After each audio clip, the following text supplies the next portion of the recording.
Welcome to the Rim Brake Rodeo. We hope this video helps.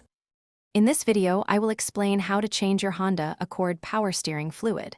This simple maintenance task helps ensure your steering system operates smoothly and quietly. We'll cover everything from gathering your tools to bleeding the system, helping you avoid common problems like a noisy pump or stiff steering. Keeping your fluid fresh is key to a long-lasting power steering system. Before we begin, let's gather our essential tools. You'll need a fluid transfer pump or a turkey baster to remove the old fluid from the reservoir. Have a drain pan, a funnel, and plenty of shop towels ready for any spills. Crucially, ensure you have at least two, preferably 3 12-ounce bottles of genuine Honda Power steering fluid. Finally, safely raise the front of your Accord using a jack and secure it with jack stands.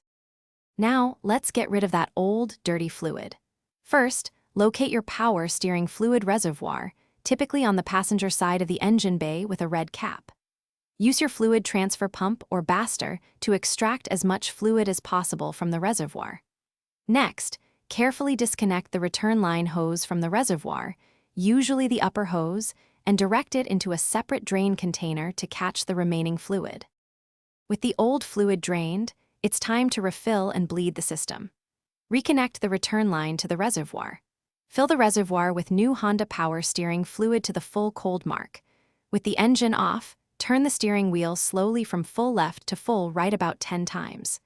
Then, start the engine and repeat the steering wheel turns, adding fluid as necessary until no more air bubbles appear in the reservoir. Thanks for watching. Consider subscribing if we helped you.